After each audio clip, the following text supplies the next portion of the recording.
So thank you to everyone who's attended here today. I know it's been a fairly long morning and I'm the last one to speak. My name is Louise Pudge. I've also included my Twitter handle @TakeOnEDs, where you can connect with me if you want to learn anything more about eating disorders research. And today I'll be presenting my paper, Self-Knowledge Through Numbers, the Quantified Self of Eating Disorder Recovery. This paper explores the possibilities or impossibilities of recovering from eating disorders in a cultural moment enthralled with self-quantification. Over the past decade, we have witnessed a proliferation of personal health technologies measuring an ever-expanding range of body metrics. The term biotechnologies encompasses smart devices such as the iPhone, which features increasingly sophisticated health sensing capabilities, wearables such as the Fitbit, Nike Fuel Band and Apple Watch, and apps such as MyFitnessPal, Sleep Cycle and Mood Track Diary, which can be used to collect data on aspects of biological life and track biometrics such as weight, sleep, diet, mood and vital signs. Terms such as self-tracking, self-quantification, body hacking and life logging describe the interface between biotechnological developments and individual subjectivity or self-experience. These practices are associated with the quantified self movement, a growing global social movement that promotes the use of personal health technologies to self-track in the name of self-knowledge through numbers. Within both popular and academic discourses, however, the self of quantified self is conceived of as an unmarked, autonomous individual, whilst particular embodiments, social location, and factors that shape people's willingness or ability to engage with self-tracking technologies and practices are largely ignored. For individuals diagnosed with eating disorders and/or seeking recovery, the use of biotechnologies draws out the entanglement of the body, pathology, subjectivity, and data in the experience of self-quantification. Intensive body management strategies that include the tracking and regulating of weight, calorie intake, and physical activity potentially feature at every stage of the eating disorder life course, in illness, treatment, and recovery. Although scholars have pointed out that a preoccupation with weight is not only symptomatic of eating disorders, but also characterises biomedical approaches to treatment and the weight-centric societies in which individuals pursue recovery, self-tracking cultures and the use of biotechnologies has not been analysed to date in specific relation to eating disorder recovery. I suggest that where individuals in recovery use biotechnologies in an attempt to exert control over their lives and attain self-knowledge through numbers, this cannot be interpreted as a straightforward capitulation to pathology or technology, nor does it signal the embrace of techno-utopian ideals or the achievement of full recovery. Rather, I suggest that individuals in recovery may use biotechnologies to calibrate eating disorder practices with culturally normative self-tracking regimes in ways that complicate the normal pathological divide and give rise to new forms of recovered subjectivity. Acquiring self-knowledge through the use of biotechnologies suggests the apotheosis of Foucault's notion of technologies of the self, a term he applied to the practices which permit individuals to effect by their own means a certain number of operations on their own bodies and souls, thoughts, conduct and way of being in order to attain a certain state of happiness, purity, wisdom, perfection or immortality. These technologies, in both the conceptual and digital sense, function within biopolitical regimes of power that intervene upon the vital characteristics of human existence and suggest ideal forms of what sociologists Nicholas Rose and Carlos Novas have termed biological citizenship. Under neoliberalism, biodata is increasingly commodified, and the categories of health and illness become vehicles for the exercise of neoliberal ethics of self-actualization, responsibility and choice.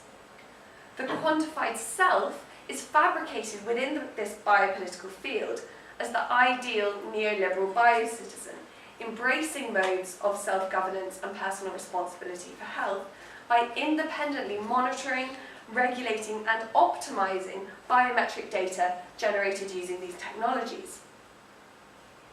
Examining self-tracking practices within this specific neoliberal biopolitical context allows us to navigate between techno-utopian and techno-dystopian discourses. It invites us to consider how the capacity of neoliberal capitalism to seduce us into a continual striving toward a commodified ideal means that we are never fully in step with the commodities that we are being peddled. Accordingly, we might imagine individuals' engagements with biotechnologies not as fixed, coherent or fully agentic engagements, but as ongoing negotiations of the boundaries and meanings of self within what Kyton Williams has termed an anxious alliance of knowledge, bodies, devices and data. In a landmark article in the New York Times, Quantified Self-founder Gary Wolfe argued, if tracking regimes that we would once have thought bizarre are becoming normal, one of the most interesting effects may be to make us reevaluate what normal means. The significance of this statement for theorizing eating disorder recovery in an age of self-quantification is twofold. Foremostly, it invites a reappraisal of self-tracking regimes as a sign of ongoing pathology. And secondly, it draws attention to the potential for self-generated data to challenge the normativity of biomedical standards of recovery. To understand how and why individuals in recovery may use self-tracking technologies, we need to examine the focus on biometrics within current approaches to treatment. Biomedicine provides the dominant discourse on eating disorders. Based on the authority of biomedicine to determine the parameters of medical normalcy, bodies and practices that fall outside of the norm are subject to pathologization and medical intervention.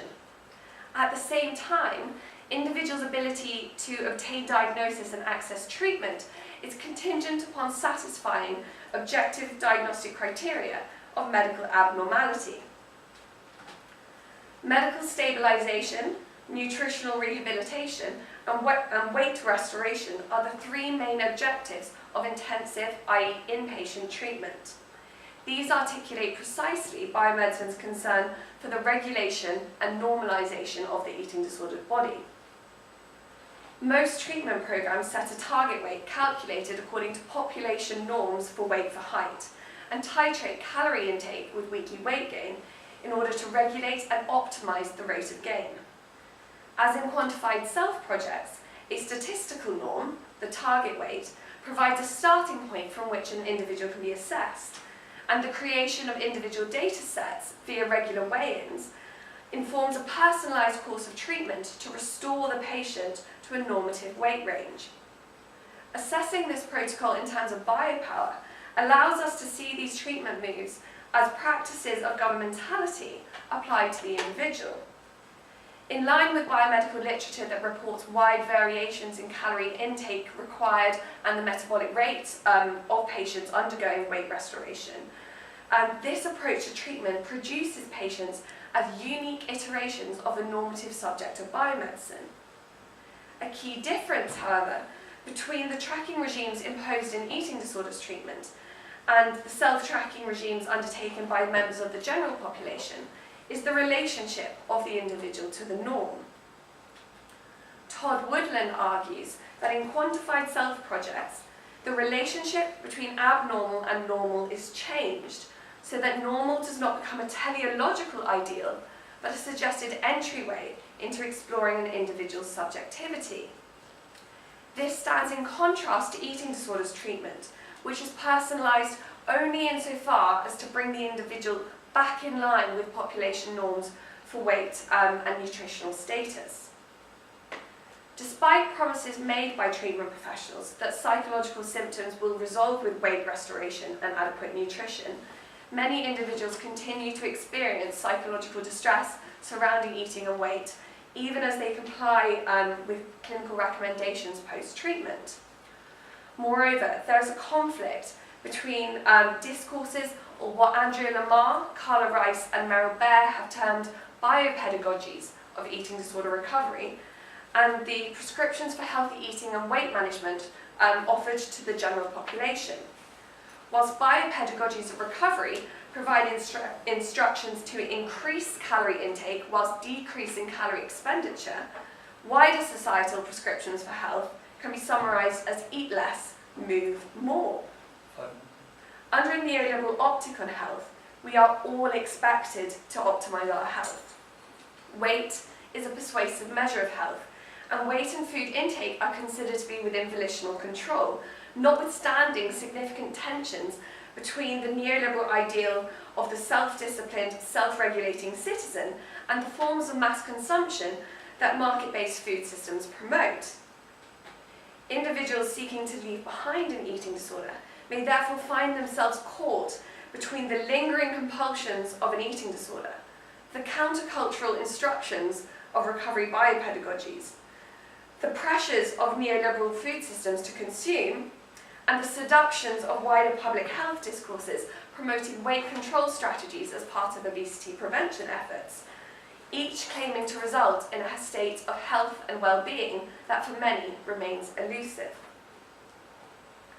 The principal biopolitical achievement of self-quantification across all stages of the eating disorder life course lies in its ability to impose responsibilities and obligations on individuals marked as eating disorders to make calculated decisions surrounding food and weight in light of their past, present and future risk of illness.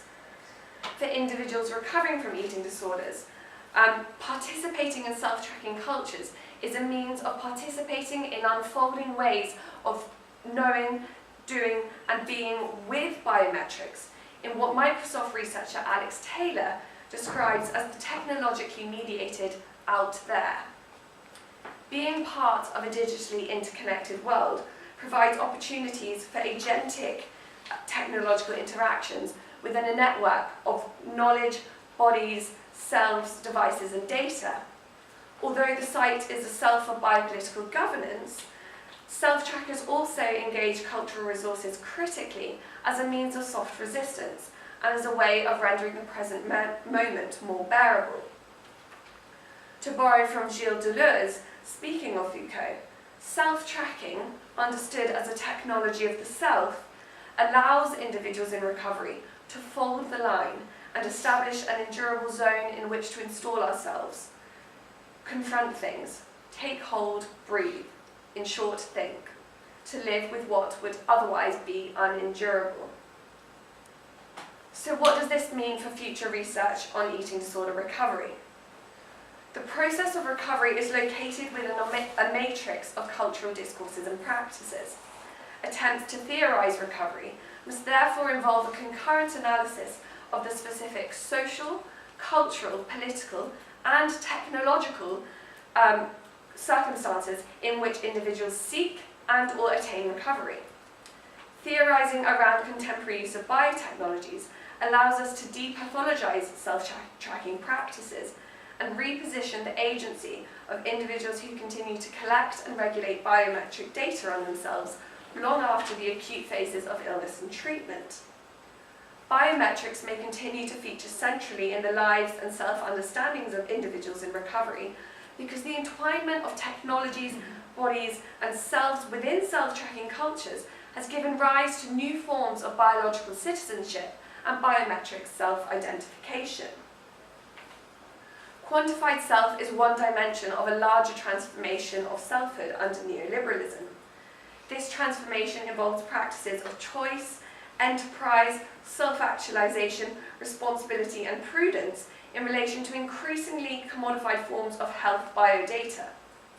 Individuals recovering from eating disorders may use biotechnologies in ways that refuse pathologization or categorization.